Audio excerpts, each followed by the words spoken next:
after building the propagator is to clean the comb. Then we incise it. That's all we have for now.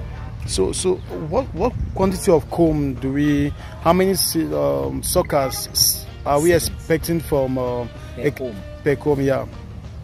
Actually, when we do our incision and reincision properly by breaking the meristem, we should have an average of 15 seedlings per comb. That's the average. Okay. Some combs can produce 20 seedlings, depending on how the individual the individual does the incision and reincision. So if someone wants to engage in an 1 acre plantain farm, how many combs should he be looking at? You simply multiply an average per comb of 15 seedlings times the number of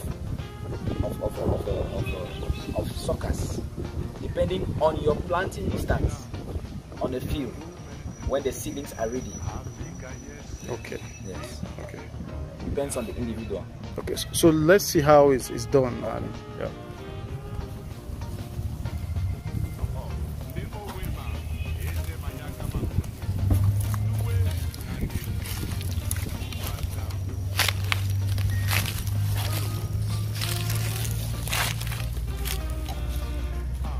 So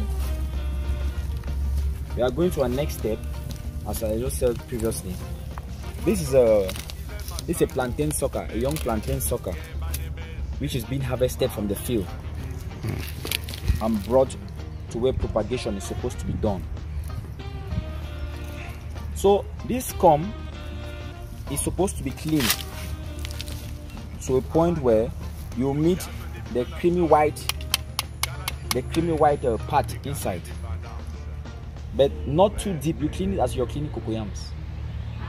You understand? Lightly.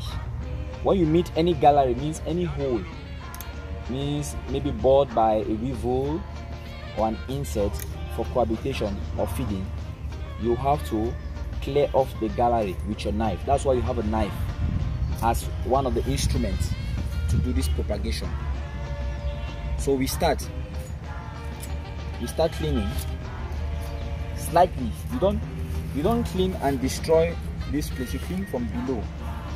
After this mark, you know there are always horns for plantain suckers. You don't clean from here, because if you clean this is a plant. If you clean this place, you are going to destroy this plant.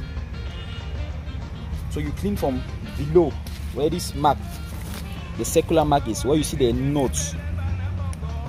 Where you see these nodes, you clean below. So you start cleaning. Look, looking at this one, it's like the marker is right down. Yes.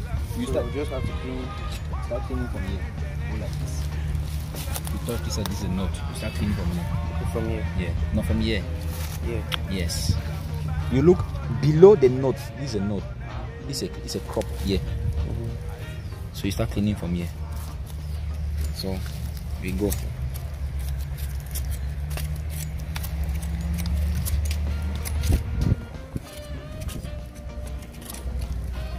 Slightly, don't take it too deep.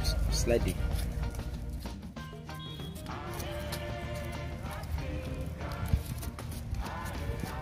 And plantain suckers, when they are harvested from the field in the dry season, they can be preserved.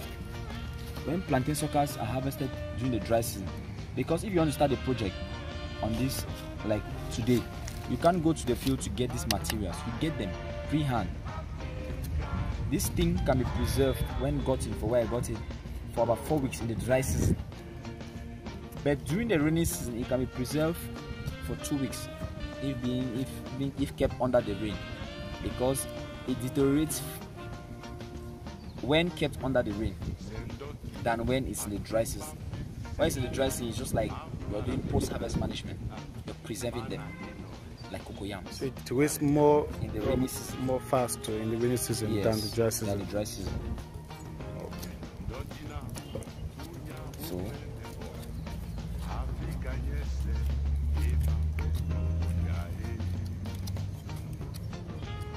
So we've seen the white patch, this one. Now, what is the advantage of this, and the advantage of propagation, and compared to when we just get our seedlings from a farm? When you get seedlings from the farm, you can easily get a seedling which has been infested already, maybe by to a dangerous state by a nematode or a borer weevil. Unlike when you do them in the incubator.